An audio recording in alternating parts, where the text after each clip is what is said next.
Okay, so if you do that, it's quite straightforward. It has to be square root 2p. Angle is the angle of the numerator minus the angle of the denominator.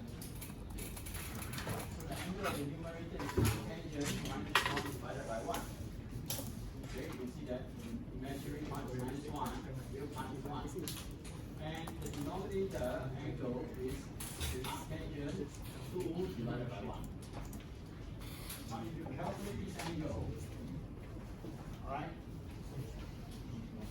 it depends on how you calculate it. Okay, you may get two answers. One of them is 3.4633 radian. The other one is minus. Okay, sorry. This one, right? So this one, I think you only have one answer. You may get another answer. Alright, where the angle is 2 pi plus this. Someone at the back say they can't hear very clearly. Okay. Use this. Testing.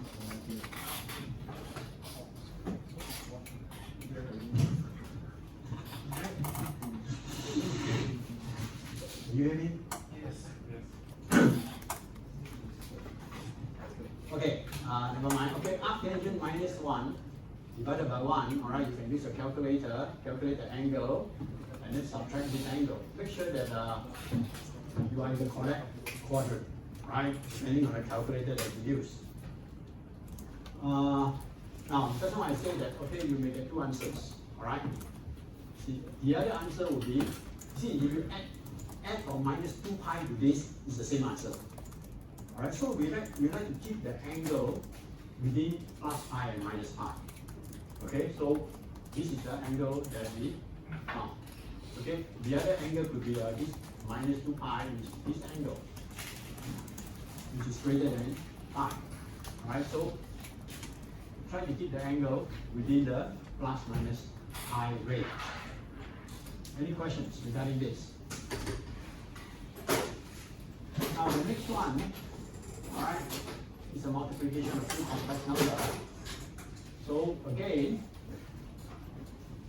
if you take AB magnitude is equal to magnitude A magnitude B. Right? So you just see the individual magnitude.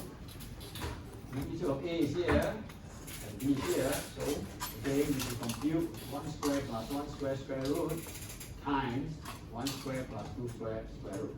The result is root 10. And for angle,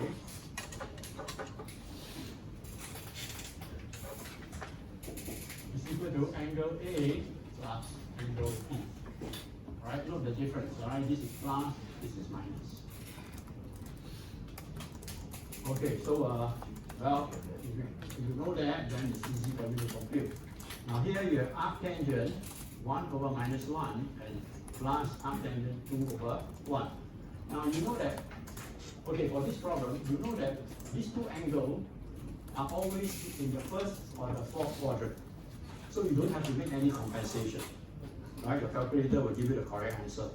Right? Your calculator take a single argument. Now for this case, alright, over here, you see that the real part is negative 1. So if the real part is negative 1, right, or negative, this is the real axis, imaginary axis. If the real value is here, then regardless of the imaginary value, the vector will lie in this order, two quadrants, right? If a imaginary part is here, then the vector will be here. If it is here, then the vector will be here. So if you use a single argument arctangent to calculate this as arctangent minus 1, you're going to get an angle in these two quadrants. Okay, so you have to make a modification or compensation, all right, or just add pi or minus pi to it. All right, now here, if you compute it, you may get two answers, all right, this and this. I think in the originally I gave you the solution, the answer key. I think it's given as this. Now you look at this answer, 3.4633 pi. What is pi? 3.14159. Alright now. So this is more than pi. So if you look at this angle, it is actually measuring from the real axis clockwise to here. Right? Now you can of course to find the answer is this, nothing wrong with it. Alright, but if you want to keep it within the plus minus pi range, all you have to do is to subtract 2 pi from it. If you subtract 2 pi from it, you will bring it all the way around to here, so it becomes minus 2.8199. Okay? Any questions?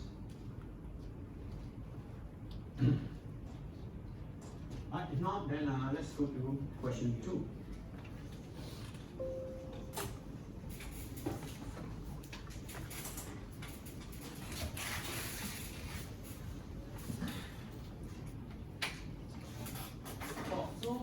Let's say we leave it at 3.4633 radians. I'm not wrong. Is correct? No, I said. Unless you are told to find it in the plus minus pi range. If nothing is mentioned, you can add 20 pi to it, the answer is still correct. So long as you add or minus integer multiple of 2 pi, the angle will not change. Okay, you just make the vector go one round. Right, multiple rounds. Any other questions? Okay, question 2. Represent each of the following complex numbers in polar form and indicate them on the complex plane. Now, if you want to indicate this rectangular form on the complex plane, you don't need the polar form. Because polar form is more difficult for you to draw, you have to estimate the angle and use a protractor to find the angle. Since you are given the Cartesian form, it's straightforward to plot the vector diagram. Alright? 1 plus J1. Okay? 1 real, 1 imaginary vector. Alright? The other one minus 2, minus 2. Minus 2 real part, plus 2 imaginary part. So the vector is here. And the third one is minus 4, minus 3. Okay? So you get these 3 vectors. And if you want to kind of indicate the location, I'll just write down the coordinates. Right, these are the coordinates. Now, to express it in polar form, okay, you can make use of this formula. Right? A plus JB in rectangular form is equal to square root A squared plus B squared, which is your magnitude of the phasor in polar form or exponential form, e to the power j arctangent minus 1, tangent minus 1, b over a. And this is your polar or exponential form. Okay, so you just apply the formula, you should be able to get the answer. Again, alright, magnitude is quite easy, alright? You will not have a tendency to make mistake, but angle, be careful. Once you see arctangent, b divided by a is the real part. If a is negative, you know you have to do something about it. Alright, if a is positive, then it's fine. Alright, when you compute your angle using your calculator. And also when you use your calculator to compute angle, make sure you set it with the correct unit, alright? Radian or degree. Okay, otherwise everything will be wrong. Alright, any questions? Now you see here, if you take the polar form or exponential form and try to solve the vector, okay, you know that the vector length is 5, so this is 5, but the angle is minus 2.2143 radian. So you have to really find out where is the angle. Alright? Any questions? Okay, this is just for you to practice since you have taken the refresher course. Okay, question 3. Now, question 3, here you are given a signal xt, which is a 2 sine pi t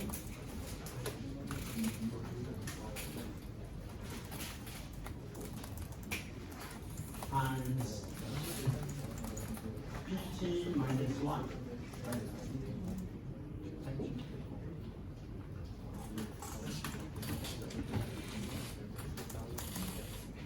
And you asked several questions.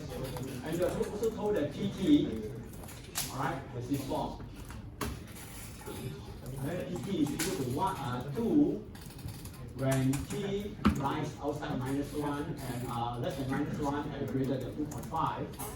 And between minus 1 and 2.5, pt equal to 0. First question, express pt in terms of the rank function. Now you look at it, pt looks like an inverted rank function, which has been shifted. Okay? So you know that, okay, if you do it that way, then you can first of all start off with a rectangular function of height 2 and width of 3.5. Okay, so we define a rectangle centered at 0, 3.5 divided by 2 is how much? 1.75, right? And then the height is 2. Okay, so this rectangle,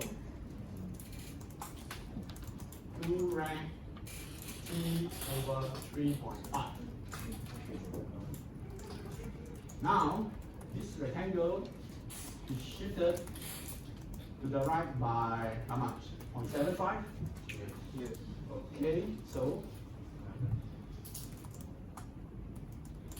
minus 0.75, so this becomes what? Minus 1 and 2.5. Okay, now you have this. Now you have to flip this rectangle, alright, make it upside down. So you put a minus sign here, so that you get inverted about the t-axis. So it becomes this.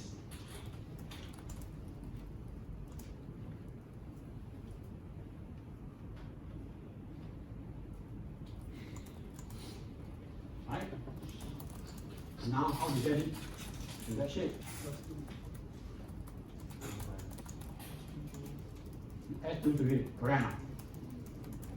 Add 2 to it, huh? So you add 2 to it, then it becomes this.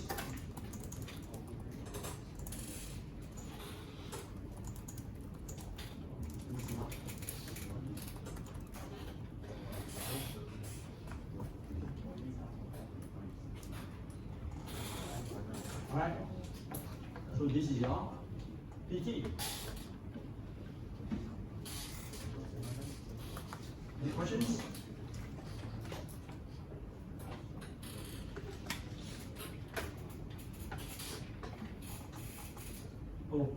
Let's skip one question. This is so thin there. Never mind, let's do this question first, alright?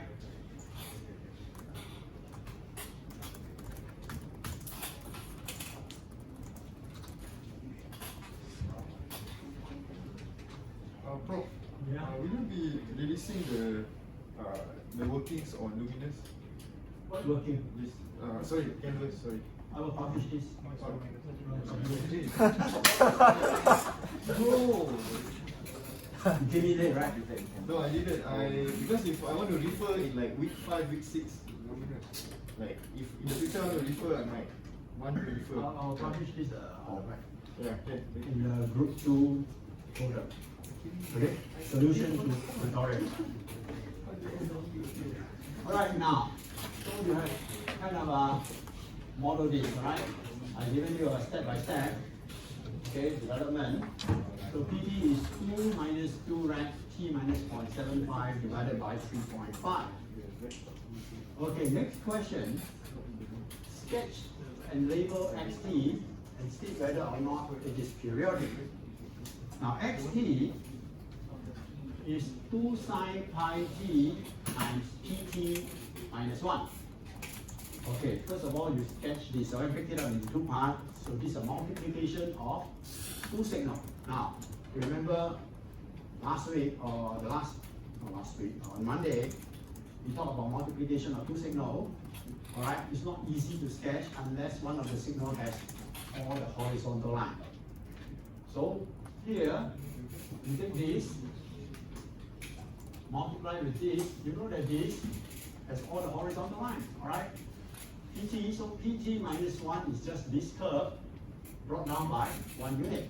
So it has horizontal lines, so the multiplication is straightforward. Alright, 2 sine pi t. How to sketch the sine wave? You know that the sine wave always start at 0, right? Or rather cross cuts 0, so right, 0 crossing cuts 0, t0, like that. Okay, now, you want to find out 2 sine pi t, you need to know the period. What's the period? So if you want to find the period, okay, this is your omega. So omega equal to pi, frequency f in hertz is equal to omega over 2 pi, which is pi over 2 pi half. So the period is equal to 2, right? Because the period is 1 over the cyclic frequency. This is called the cyclic frequency. This is called the angular frequency. So this is in radian, this is in hertz, and this is in second. Right, so 2 second period, so you draw the sine wave. Okay, one period is from here to here.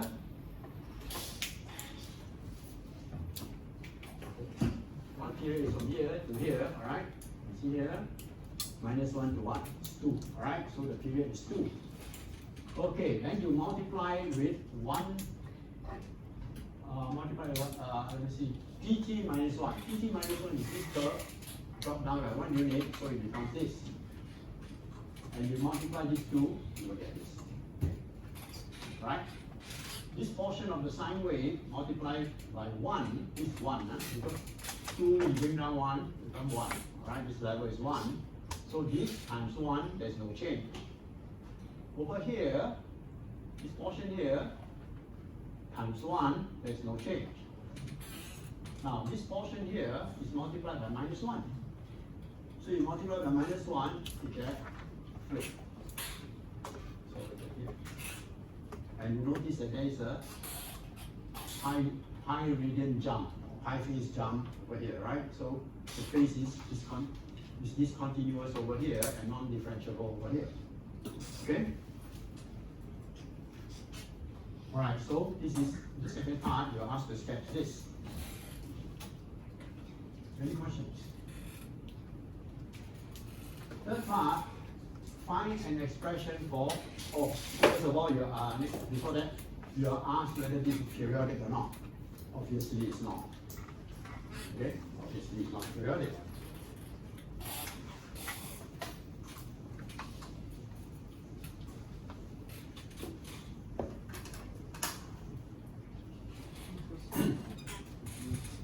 Okay, the next part is find an expression for x squared t, hence compute the average power of xt. Now x squared t is obtained by squaring this. Okay, now if you want to square this graphically, it's difficult to see. Alright, but if you go to the expression and square it, then the answer is quite obvious. First of all, your xt is, I erase it. Your xt is 2 sine pi t times pt minus 1. So if you square this whole thing, you will get 4 sine squared pi t times pt minus 1 whole square. But pt minus 1 whole square is equal to 1. Right? Because if you look at this, if you square this curve, what is it? Here 1 times 1 is 1, minus 1 times minus 1 is 1, is 1 times 1. So it becomes 1, right? So pt minus 1 whole square is equal to 1. Now that will make the thing problem very easy. So if x equal to 1, x squared t will be 4 sine squared pi t. Alright, and since you're going to find the average power, you might as well write it as a cosine, right? Instead of a square sine, right? Because if you integrate square sine, you still have to write it, alright? As a double angle, it's not a square. Okay, so you can go to the trigonometry table given to you, and you can find the solution there. Alright, now as you go along, I suggest that you download the formula sheets given to you.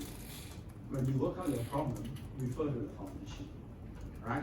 Get used to it because in your exam and all your CAs, right, you're allowed to you will be given the formula sheet. Okay?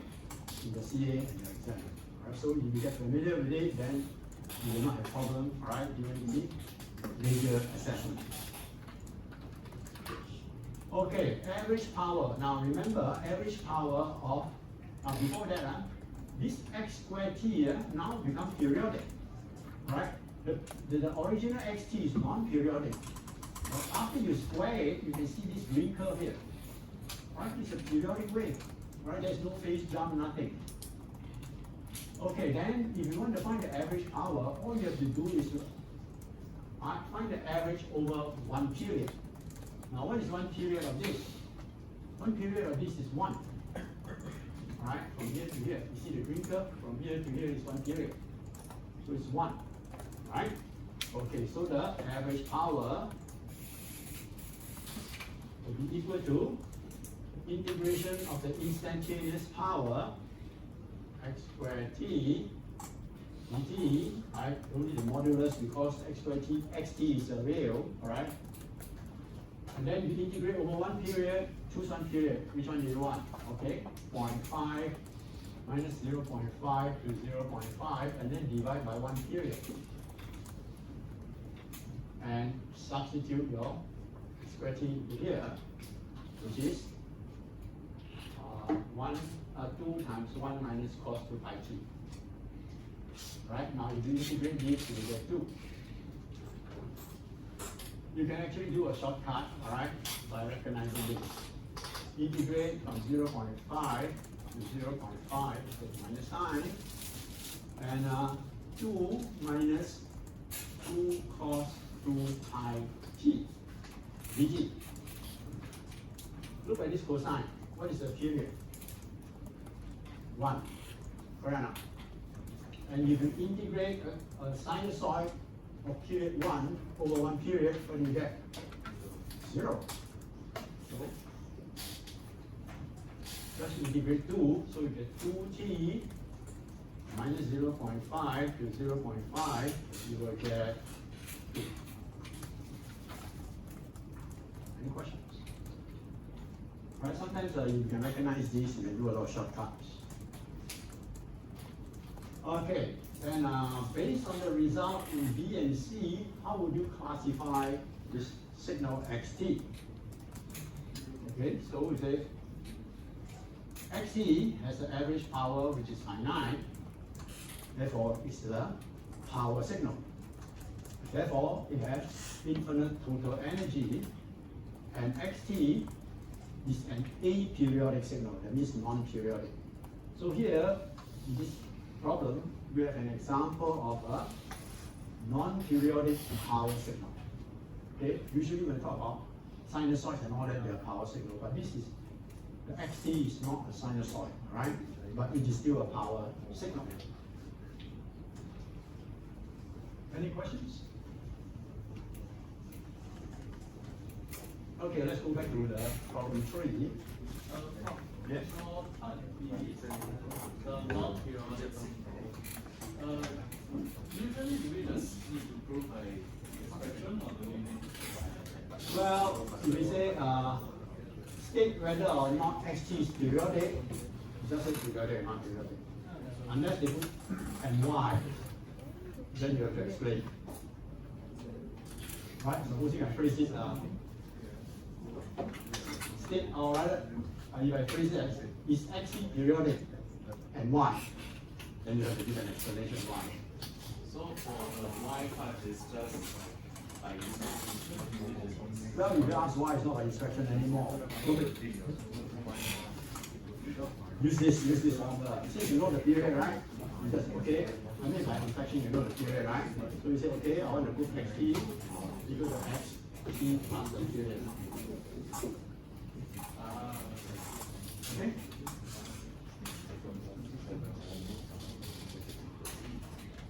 Alright, let's go back to the previous problem. Now, this problem I think is inside your assignment also, right?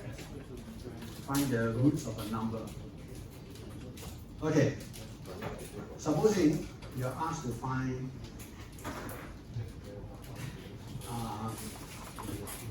square root of a number x. How many answers do you expect? How many unique answers do you expect? 2, right? Square root. Okay, supposing square root of 4 is equal to plus minus 2.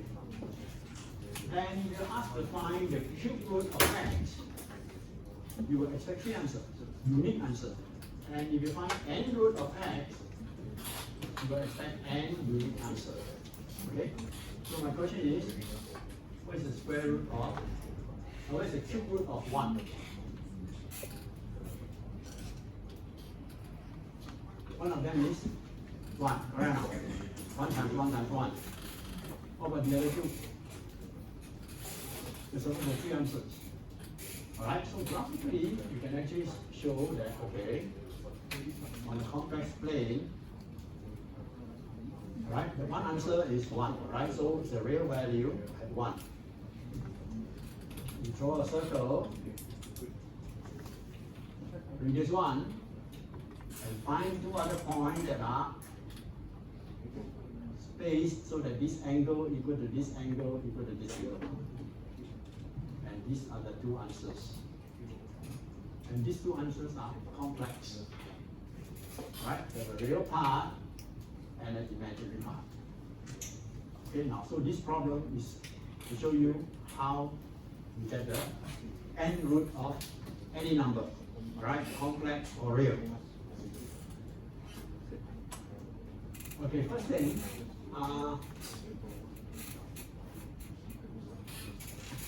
you're asked to define the formula for computing the capital N root of a complex number z.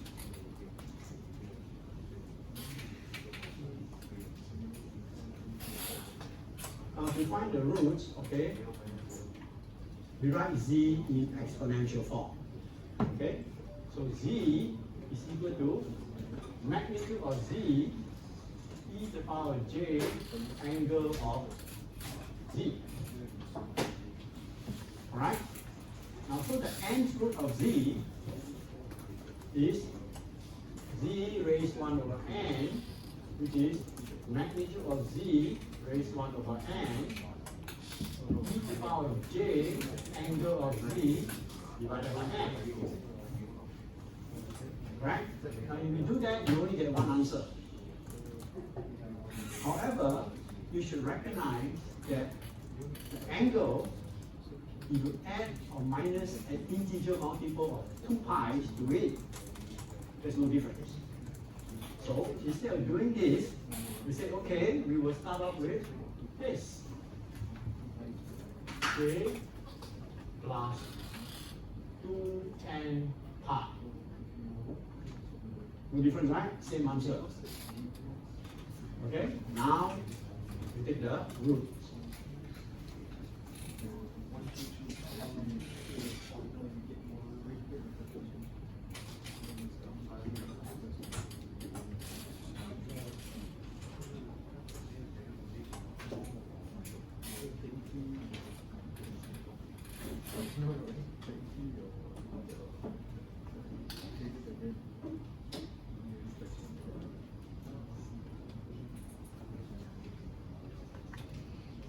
Okay, so you can see here, this is the same as this. All right, now let's over here now we say that okay, the nth root of z is given by this. Now here I use a k instead of an n. All right, so I use a k, and k can take on any integer value. Okay, so k can be equal to 0, 1, 2, or minus 1, minus 2, so on. But you know that there are capital N unique answer. The rest will be repetitive. Right? So the k, you just choose the value from 0, 1, 2, up to capital N minus 1. Alright? And if we use this value of k and substitute in here to compute the root, you will get capital N unique answer. And if you continue with the k equal to n, compute it, you will get the answer same as k equal to 0. If you substitute k equal to n plus 1, you will get the answer same as k equal to 1. Right? And if you substitute k equal to minus 1, you will get the answer equal to k equal to n minus 1. Alright, so it's kind of a, if you look at the whole string of k value, you see that it's periodic. Alright, so we just choose this period to generate the unique roots. Okay, once you've done that, let's try to find out what is the sixth root of 64. Alright, again, 64, although it's a real number, it can be written as exponential form. Alright, a real number has 0 phase. Okay, so 64 can be written as 64 e to the power of j 0. So now you look at this formula, you need the magnitude of z and the angle of z. Okay, magnitude of z in this case is 64. The angle of z is 0. Alright, so substitute this value into this formula.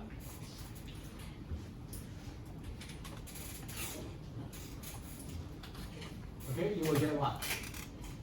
Now, 64, the sixth root of 64 is 2. Alright, you take 2 times 2 times 2 6 times, you get 64. Alright, so this term here is 2. E to the power of j, now the angle of z is 0, so this term goes off, you are left with j plus j 2k pi n. Okay, so capital N is how much? You want the sixth root, right? Capital N is 6, right? So 2k pi divided by 6 become k pi divided by 3.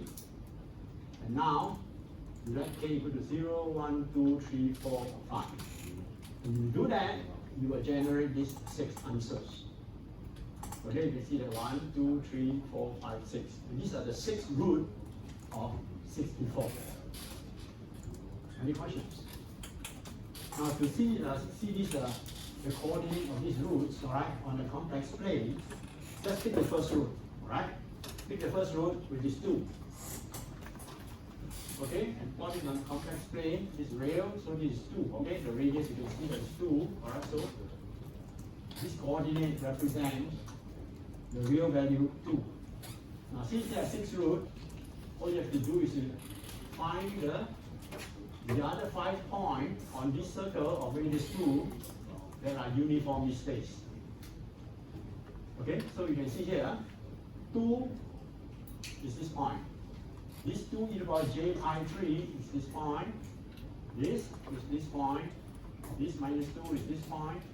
This is this point, and this is this point.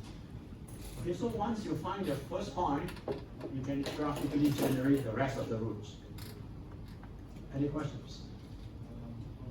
Do we always need to write the exponential, or can we just write as a magnitude, space, and angle? What do you mean? I can't. No, like the answer, right? Should we always put the Oh, this one? Yeah, exponential gain. Or can we just put it as the magnitude, space, the angle? Oh, that one is those are phasor form. Phase, can we Those use are phasor, okay? But when you say exponential form, this will be better because later on you apply all this formula and all that. That angle will not lead you to anywhere. I know what you mean, okay? You just say, okay, you said writing exponential, I write as 2 angle pi by 3. This is they call it phasor form, I think, right? If you have learned power system, what is that? AC system, AC circuit, right? They like to use phasors. Okay, next part. Find the 4th root of J81. Now, just now we have a real number, now we have a pure imaginary number. Okay? So J81, right? Write it in exponential form is 81 e to the power of j pi by 2. Okay, because of the j, 81 is located here.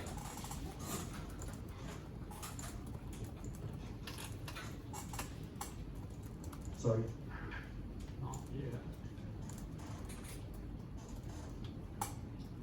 Right? So this is real, this is imaginary, this is the j-axis, so j81 is here.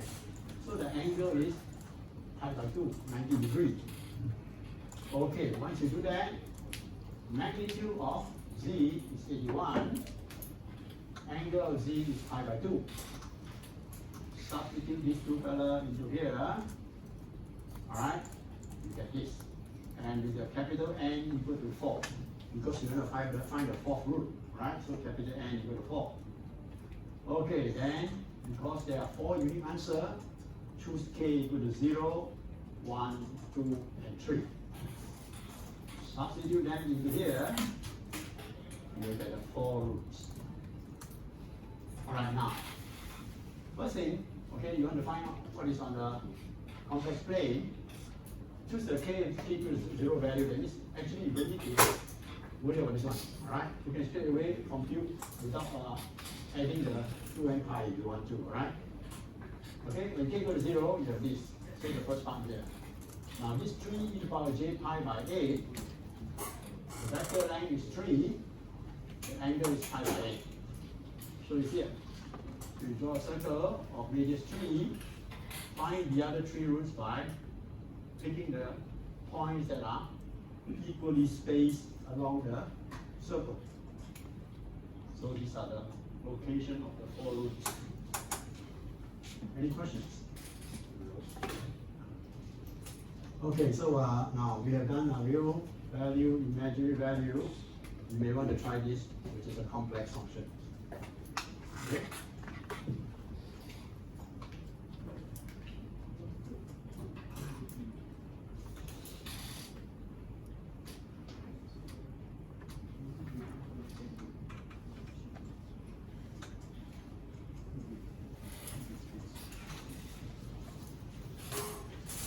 Okay, the next question here.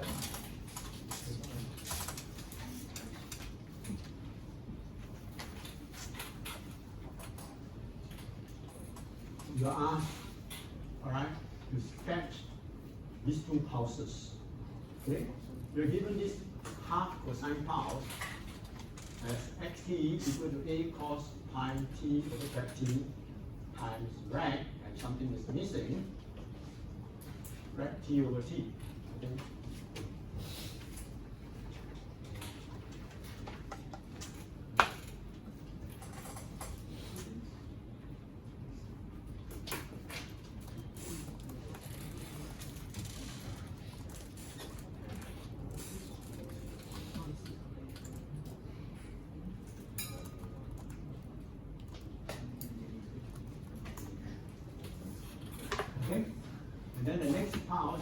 is a raised cosine power.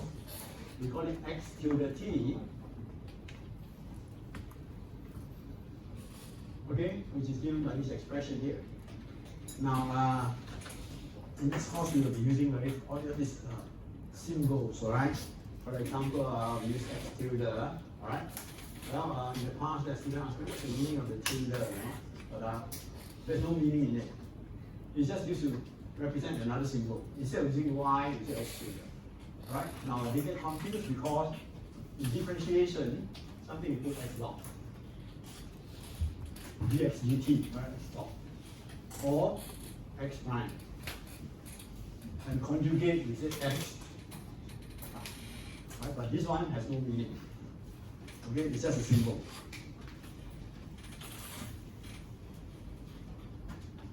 Okay, what are we supposed to do? Let me see. Sketch and label each pulse. Right, let's start with the half cosine pulse. Now, as the name implies, a half cosine pulse is just the center half cycle of a cosine wave. Now, the expression given is this: a cos pi t over cap t, rect t over cap t. Okay, first of all, plot this. This, you want to find out the period, all right? Now, this capital T is not the period, all right? This here is not the period, all right? So, if you want to find out the period, okay, you can actually write it as a cos 2 pi t over 2t, right?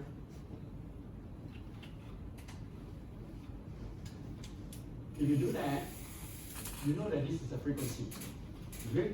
2 pi fct. So the period must be 2 capital T. Or, if you view it as a cos pi over t, this is omega.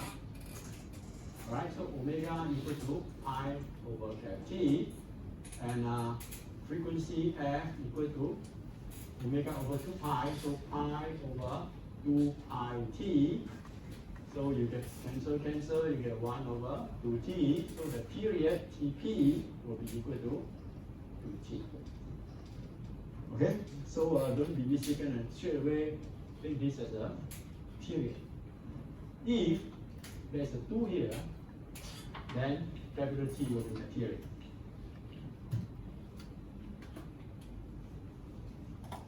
Okay, so to sketch this cos, we know that the period is 2 capital T.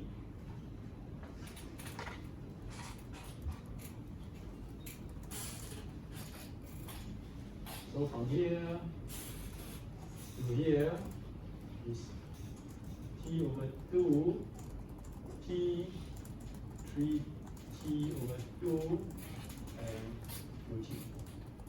And this is minus T over 2. Okay? So the period is 2 capital T. And then amplitude is A, multiply with the rectangle of height 1 and width of T, capital T. So the rectangle is this, height of 1.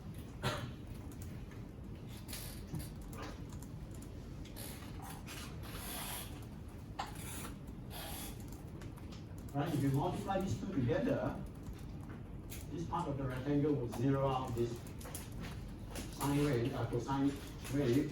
This part will zero out this part of the cosine wave. And you are left with this. And that is your half cosine part. Okay? Alright, then before we go to the energy, let's sketch the raised cosine powers. Now the raised cosine powers is given as this. Okay, so all you have to do is to first sketch the sinusoidal portion, then you multiply it with the rectangle. And you have a tilde over 2 1 plus cos 2 pi t over t tilde. Okay, now this cosine has a period of t tilde, right? So again, we got this. This is t tilde. So this is t tilde over 2, okay? And this is, let me see. Am I right? T tilde over 3.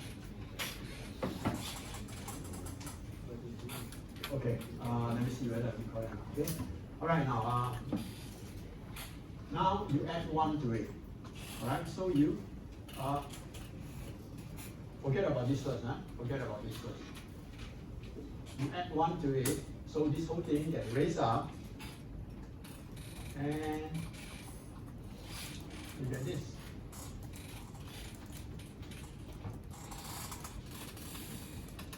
Right? Okay, so this is t tilde. Okay, then now if you multiply with t tilde over 2, what will happen? This is 2, correct now? After you raise it up, this is 2. So you multiply by a tilde over 2, the height here becomes a tilde. Okay, now you multiply with the rectangle of width capital T tilde. So capital T tilde, now this is T tilde, this is T tilde over 2 minus T tilde over 2, and the rectangle will be this.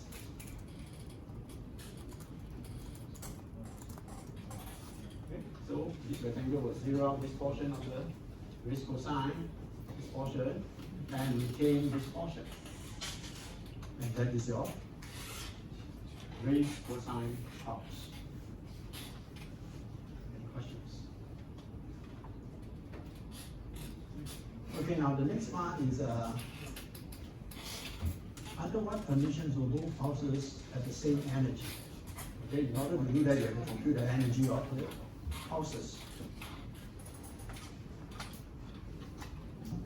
Okay, so here we do it mathematically, right?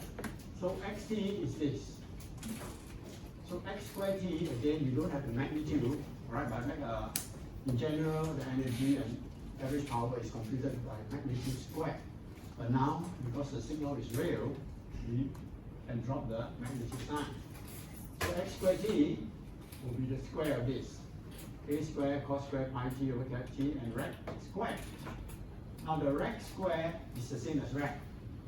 Because a rec function has a height of 1, if you square it, it's still the same rec function. Right? So this rec squared is the same as a rec. Okay, now the energy is integrating this term here.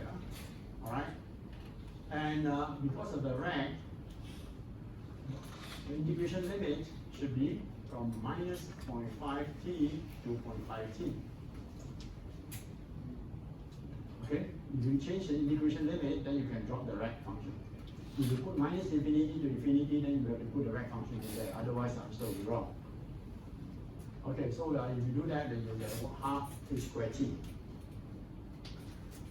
Okay. Now again, alright, here's some shortcut. Here, the period is capital T, right, for this cosine. So if you integrate over one period, capital T, this will go to 0. So you don't have to integrate this at all. Just integrate 1 over this interval, you will get capital T.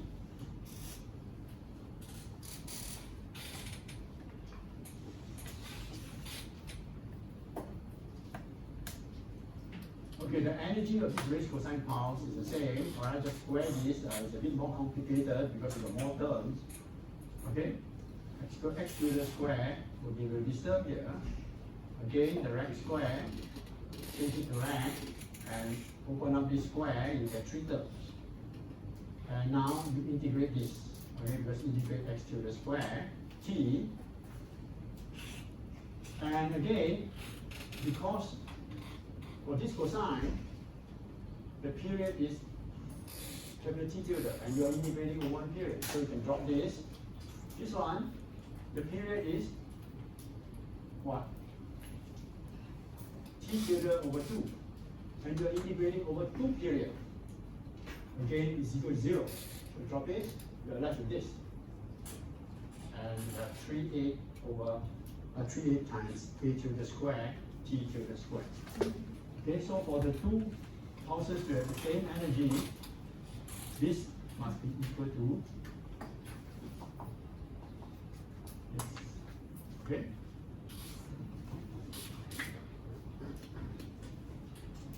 Any questions?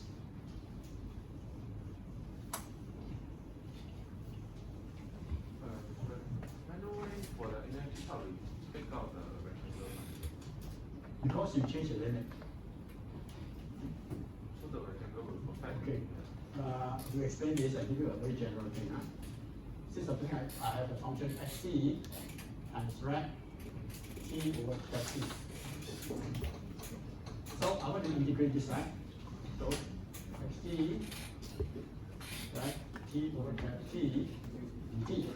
Right? Let's say energy square rect square is square. Okay? Energy. So I have to integrate from minus infinity to infinity. Alright now. But this rank is 0 when t is less than minus t over 2 and greater than t over 2. Less than t over 2 and minus t over 2 and greater than t over 2.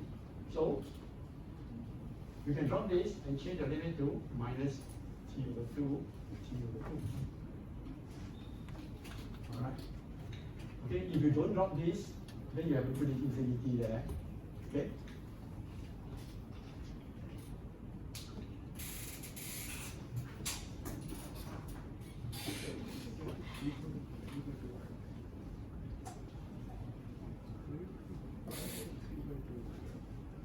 Okay, I pass the attendance sheet around. You can do this now. Let me have a drink of water.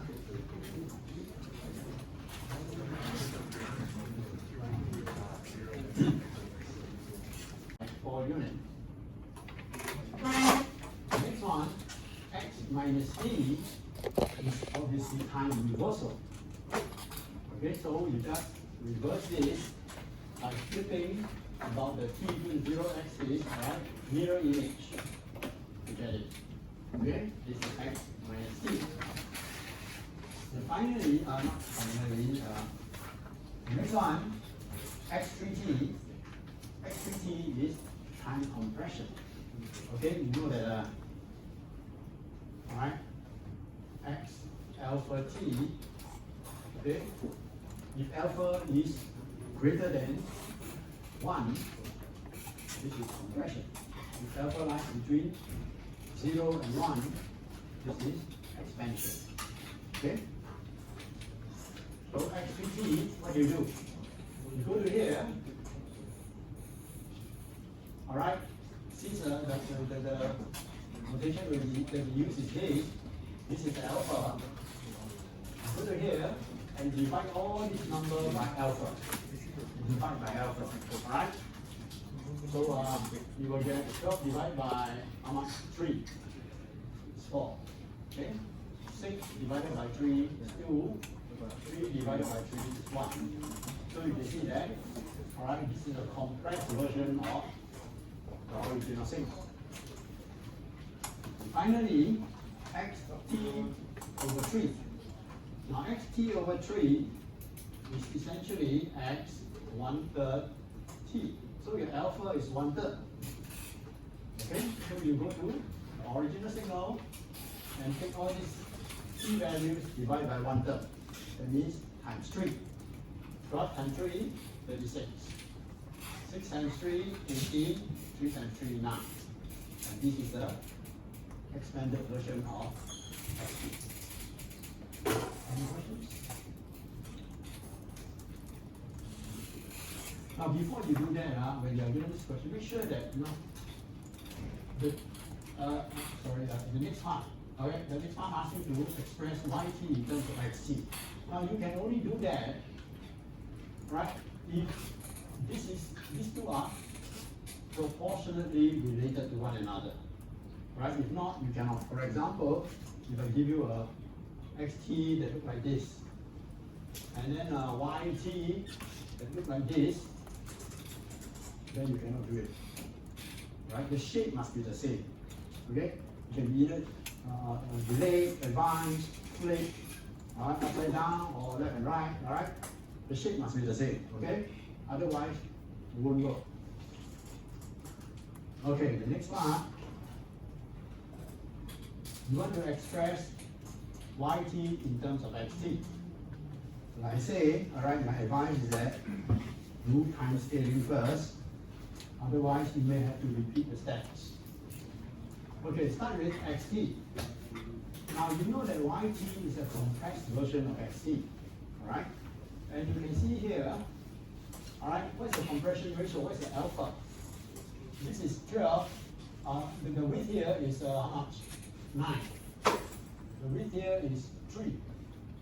So it's compressed by a factor of 3. So that means, alright, if you have xt here, let's define an intermediate waveform y tilde t, which is xt compressed by a factor of 3. Right? So y tilde t is x 3t. Okay? So if you do that, then this becomes this. All this divided by 3. Alright? You get this. Okay, next thing. Now this triangle is over here. And this triangle, okay, looks like it's being flipped and shifted. So we flip it. Right? So we define another signal y double tilde t, which is the time reverse of this. So we say y double tilde t equal to y tilde minus t minus t. That means this is equal to this time reverse. Right? So you get this. And finally, to make this look like the yt, you have to shift it to the left or advance it by how many units? This is 8, this is 4 minus 8 minus 4, so we have to shift this to the left by 4 units. So yt must be this t plus 4, right? So yt must be y double tilde t plus 4. Okay, so this gets shifted. Alright. Now, so let me see. Okay, from here you see y double tilde t, y tilde t is x 3t. So y double tilde t is y tilde minus t. So now here, you take the y tilde, the t, change the minus t, so it becomes x minus 2t. Right? Over here, okay, you have y double tilde t plus 4. So over here, change the t to t plus 4, you have x minus 3 times t plus 4. Alright? So finally you get yt equal to x minus 3t minus 12. Alright, so it's quite straightforward. Alright, we can do it step by step. Okay, if you're good enough, you can just one shot do it. Okay, sometimes you can see so well that you don't have to go through so many steps. You can just combine the steps and get your answer. Right, but this takes a lot of practice.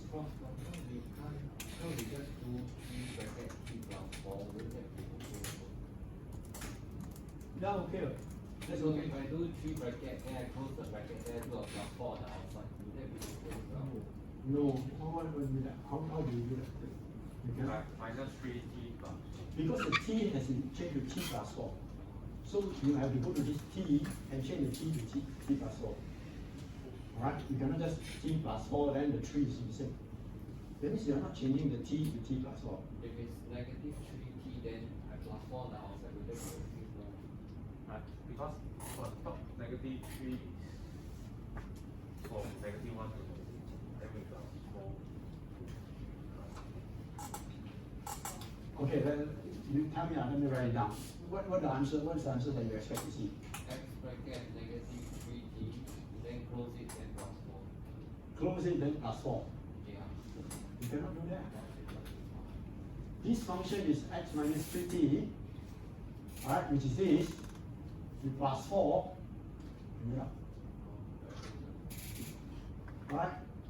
Because this is a not time shifting, this is level shifting. You shift the level. Alright, do time shifting, you'll be doing inside it. The time scaling is this.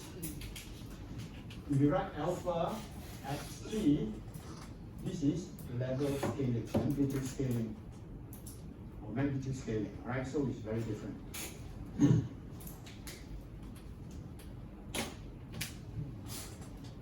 Okay, next part. Our next question. This is very easy, right? I don't know why this question is there. You're asked to sketch this train of delta pulses. Alright? Train of delta pulses. And I think after our chapter 2, you should be able to do it. Okay, so these are all the impulse functions that are shifted in time. The first one is 2 delta t plus 4, that means an impulse of strength 2 shifted to minus 4, alright? Did advanced by 4, so it's here. Right? So this is the first term, this is the second term, third term, so on. Alright? So these are the delta functions.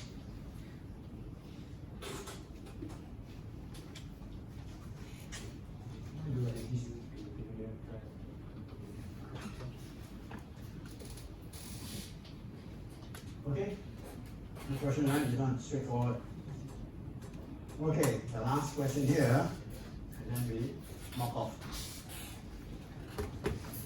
Now here you are given this function xf, alright, as a function of frequency, right? This is supposed to be a spectrum which we are going to learn in the next 2 chapters, right? But anyway, now just treat it as a function. Alright, instead of a function of t, it's a function of x. Now you are asked to write xf in terms of appropriate rect and cosine function. It's a bit ambiguous here because this thing can be any part of a cosine. Right? So view it as a half cosine pulse. Right? Half cosine pulse. Okay, the answer is given to you. Any questions? Okay. A more elaborated answer. Okay, you have 2 terms here. Alright? Here you can see that it's made up of a rectangular function and a half cosine pulse. Okay, so the rectangular function is 2 rect f over 4. That means the rect function of type 2 with a weight of 4 centered at f equal to 0. And then you have this half cosine pulse that's inverted. So we write a half cosine pulse, which is cosine f over 2 rect f over 2. Okay, so you have this half cosine pulse, type of 1. If you take this minus this,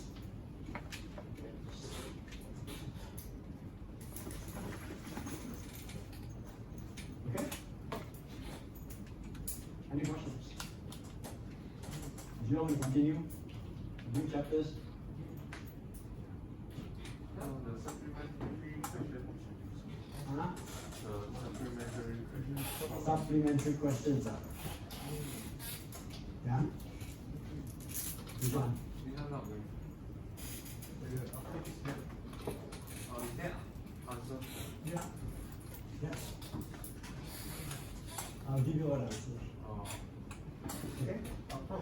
Sorry, but can you repeat the part for question 5? You said that the sign when you integrate sign can be cancelled out. Oh. Sorry, cosine can be cancelled out. Is it possible you can repeat that? This one? Yeah, can you explain why the cosine is cancelled out? This cosine. Yeah. Because this cosine has a period of half t tilde.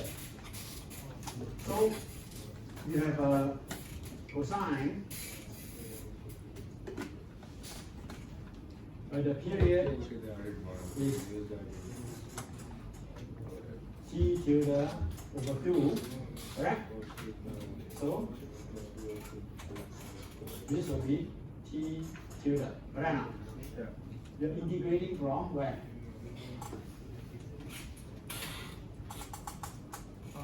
0 minus 0.5 t tilde to 0.5 t tilde. That means you're integrating over t tilde, one period. If you integrate from here to here, you're integrating 2 cycles. 2 exact cycles, right? So this will cancel this, and this will cancel this. Given a sinusoid, if you integrate over any integer multiple of a cycle, the answer is 0. Okay? Right? For example, this is one cycle. If you integrate, you get this, cancel this. Alright, if you integrate the next cycle, this cancel this. So it doesn't matter which cycle, you can even go halfway, here to here. It's still 0. Any other questions? Have you all done your assessment? So far, only a few will handed out. Okay, after these 2 lessons, I think you should be able to do it. I expect all of you to score full marks. Okay, do you have energy to continue? Let's start on it. Okay, otherwise we don't know what to do. And then after that, we'll be lagging behind the next group, which is not so good.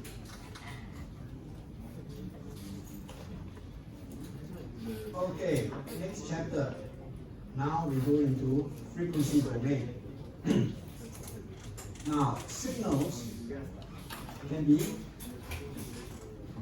represented in the time domain as well as the frequency domain. Now, what is frequency domain? For example, all right, if we have a cosine wave, right? If you have a cosine wave called 2 pi times 5t, we say that this signal has a frequency of 5, which means that if you take this cosine wave, electrical wave, and this is the excite a loudspeaker, you will hear a pure tone of 5 cycles per second. Right? So, okay, this is what we call a sinusoid or a pure tone. Right? Can be cosine, sine, or complex exponential. Right? A pure tone has only one frequency. Now, for any signals, right? The Fourier series, or rather the Fourier theorem says that, okay, the signals actually can be decomposed into a sum of sinusoids. Right? For example, in this case, the periodic signal, all right, any periodic signal can be decomposed into a sum of sinusoids. Now, why is it important to study frequency domain? Right? Because, okay, many of the phenomena that we encounter, right, cannot be easily explained, all right, without alluding to the frequency content of the signal. Right? For example, there are these 2 questions: why are infrared sensors blind to ultraviolet? If you don't know its frequency and all that, you hardly can answer that question. Okay? And of course the answer is, okay, because infrared sensor sends a different frequency range, right? Where ultraviolet lies outside the range. And also, all right, why does internet and cable TV signal can be concurrently brought to you on a single fiber? Would they interfere with one another, and then you get all kinds of interference and the signal get corrupted? How come you can, with one fiber you can go to your digital phone, you can go to your cable TV, you can go to your internet. All the signal is crammed into one fiber, right? It's because they are made to occupy different frequency band so that they can be separated out. Okay? So what is the frequency band? All right? What is the frequency content of the signal?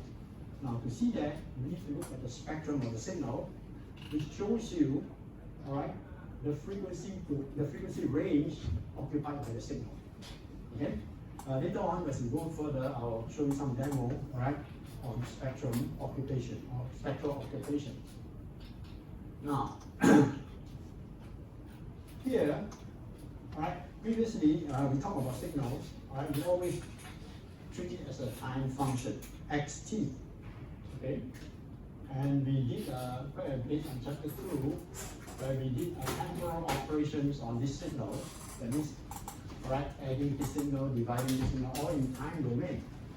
Now, however, in the time domain, alright, you can't do much about the signal. For example, you have this original signal, which is a bit of voice speech. And supposing it get corrupted by noise, additive noise, some noise is added to it and the waveform becomes this. And when you listen to it, it's noisy, alright? It's like a lot of background noise and all that. So we said, okay, I want to clean it up. How do you do that?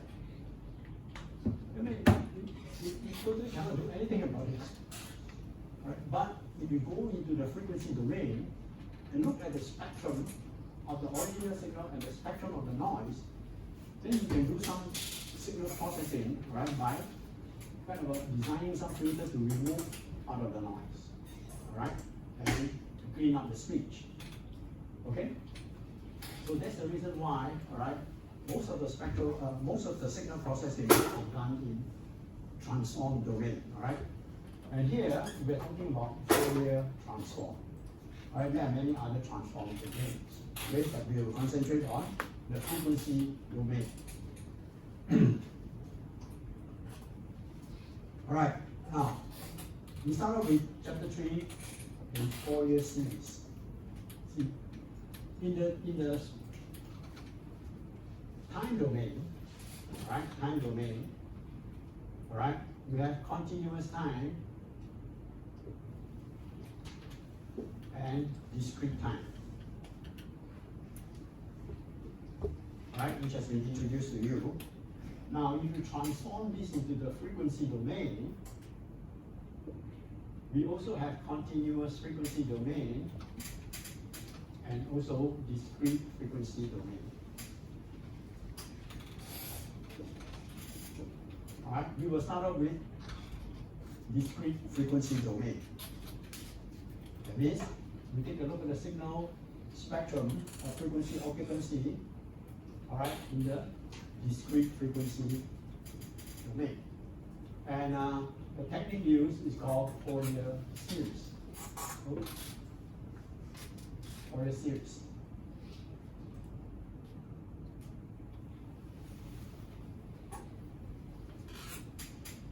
In the time domain, when we represent the signal, or we kind of try to what do you call it, illustrate it, all right, using a graph, all right, we call it a waveform. All right, and if you try to depict a spectrum, all right, in the frequency domain, by drawing it out, sketching it out, all right, so that you have a kind of a visualization of the spectrum, all right, or visualization of the frequency occupancy of the signal, that realization or visualization is called the spectrum. All right, so in the time domain, we look at the waveform. In the frequency domain, we look at the spectrum. Now, what is a spectrum and how do we define it? Okay, let's do it step by step. First of all, we will try to define the spectrum for pure sinusoids. Now, we have learned how many types of sinusoids? Complex sinusoid, sine wave, cosine wave, right? So let's start with a very basic one, the complex exponential or complex sinusoid. Okay, the general formula is x tilde t, again I use the tilde, right, as a symbol, equal to mu e to the power of j 2 pi f naught t plus phi. And we have already kind of introduced all these parameters. Mu is called the amplitude, f naught is the frequency, and phi is the phase, initial phase. And this is a pure tone, that means single frequency. Okay, now let's rewrite it. Alright? Break up this exponential into e to the power j phi times e to the power j 2 pi f naught t. And this complex exponential has unity amplitude and 0 phase. Right? The amplitude of this is 1, the phase is 0.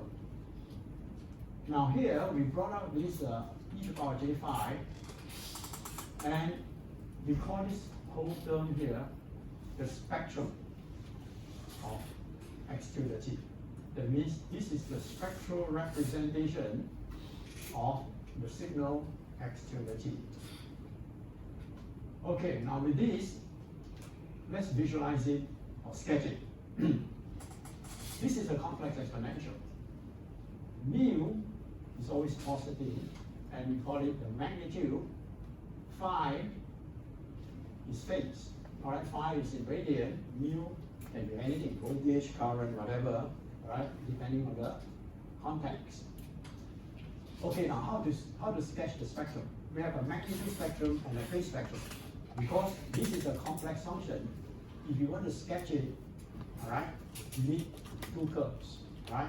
Here we have the magnitude and the phase. Okay, so let's sketch the magnitude spectrum first. Now spectrum is plotted on the frequency axis f. Unlike time domain, we plot it as a c. Here, the magnitude spectrum, all right, is plotted as a line, right?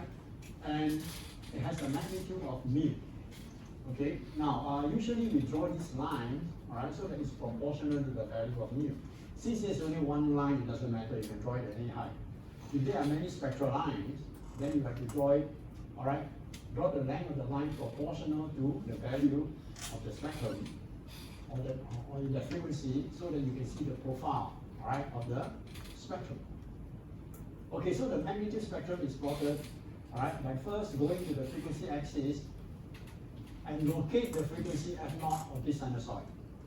So at f0, we plot the spectral line, which has the value of mu. And this is called the magnitude spectrum of this complex exponential. And for the phase spectrum, again, we go to the frequency axis, locate the frequency f0, and plot a line representing the value of the phase phi. So this pair is called the spectrum of your complex exponential, right? Just a single line spectrum. Okay, now one note here is that I say that the magnitude is always positive. Supposing you get a complex sinusoid just like that, minus 16 e to the power j3t. So in order to obtain this representation where the magnitude is positive, you have to rewrite the minus 16 into 16 times minus 1. And you move the minus sign into the phase, right? So minus 1 is e to the power of plus or minus j pi. Okay, if you combine these two exponential, you will get 16 e to the power of plus minus j pi e to the power of j3t. Alright, or you can combine these two and put them together, or you can separate it. Right now, here you separate it because you want to plot the spectrum. So 16 is the magnitude, the phase is plus minus pi. Alright, so bear it in mind, if you see a negative sign in the amplitude, the negative sign must be moved into the phase spectrum. Alright? Originally you think that the phase spectrum here is 0. Alright? Because you don't have this term here. Okay? But if you move the minus sign into it, alright, now you see that you have a phase spectrum of plus minus pi.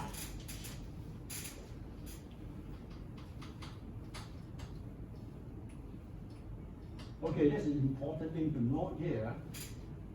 E to the power j5 is a complex number. E to the power j 2 pi m naught t is a complex sinusoid. So don't get these two mixed up, alright? There's no function t here. It's not a function of t, alright? It's a constant. If there's a function t here, then this becomes a sinusoid. Okay?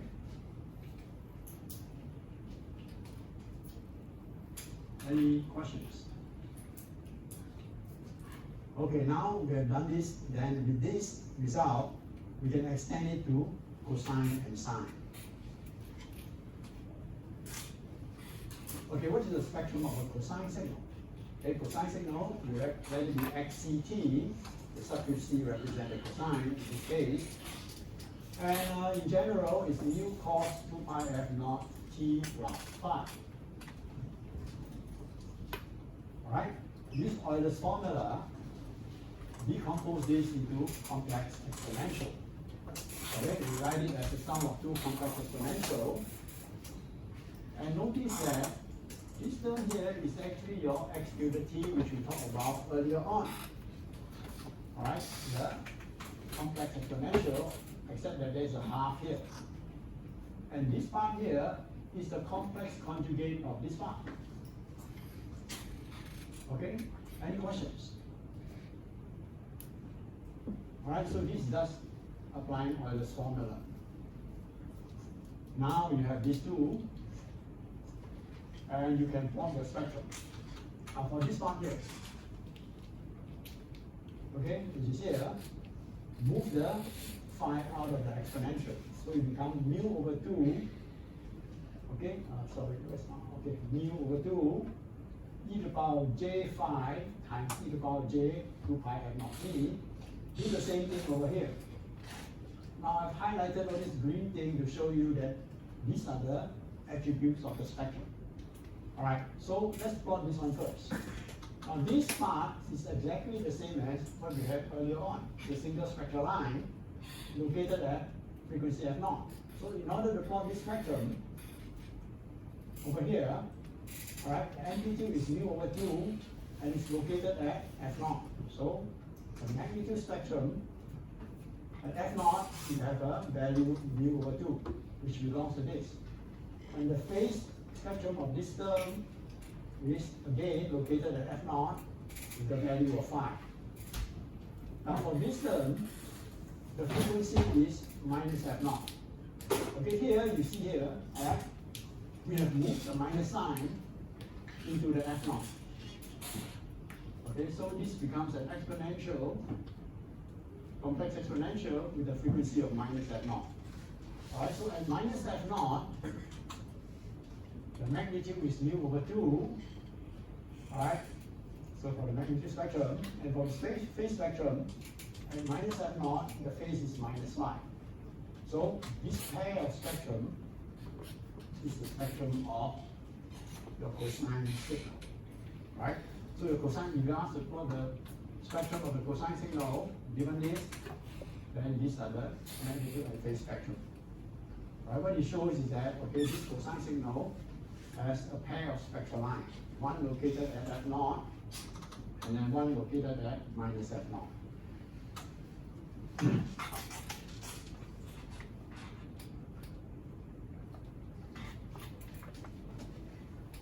Okay, for the sine signal, it's a little bit kind of more involved because there's a j there. Right now, this is the general formula for your sine wave. Mu sine 2 pi f naught t plus phi. Again, apply Euler's formula, you will get these two terms. And also, alright, this term here is the complex conjugate of this. The only difference here from the sine wave, from the cosine wave is this 1 over j instead of half. And over here is minus 1 over j instead of half. Alright, minus 1 over j over 1 over j2. Alright? Okay, now we don't want this j there. J, if you have j, that means, alright, it is in Cartesian form. So we're going to convert it to exponential form. Now j is equal to e to the power j pi by 2. Alright? So this is Cartesian form, this is the exponential form. So we convert all this j to exponential form. And now if you do that, now let me see. This is mu over 2, 1 over j. 1 over j is e to the power minus j pi over 3. Alright? So you combine it with this phi, you get j phi minus pi over 2. Right, now for this case, minus 1 over j is actually j. So it's e to the power of j pi by 2. Right? So combine with this minus 5, you get the phase minus 5 plus pi over 2. And you have this e power j 2 pi minus f naught. Alright, because the minus sign is the thing. Okay, now to plot this magnitude spectrum of this is again located at f naught, the spectral line of value mu over 2. And the phase spectrum is located at f naught with the value phi minus pi over 2. And then for this term here, at frequency minus f naught, the magnitude is mu over 2. And at frequency minus f naught, the phase is minus phi plus pi over 2. Now, here, alright, I draw this down and up, alright, arbitrarily. Okay, one of them will be up, the other will be down, alright? It depends on the value of phi. Okay, if this one is pointing down negative, this must be positive. Okay? You can substitute any value of phi and do it and you will see it. Okay, because you can see this is the negative of this. Alright, so this is the spectrum of the sine signal. Do you have any questions? Here I have some notes here, alright, telling you what are the j's and how to convert into exponential form.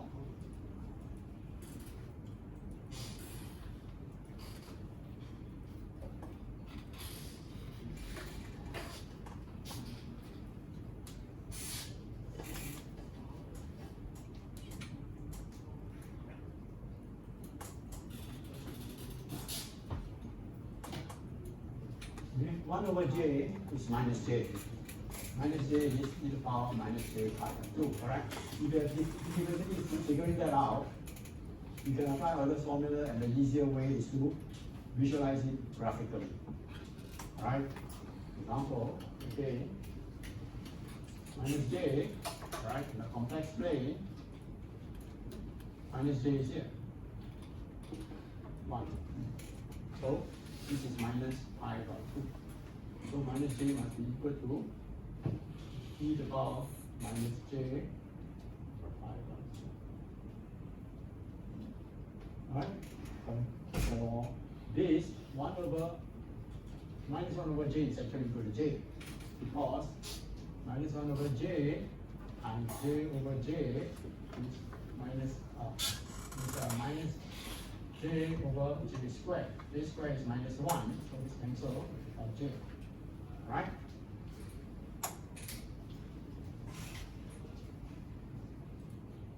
Okay, I think we stop here.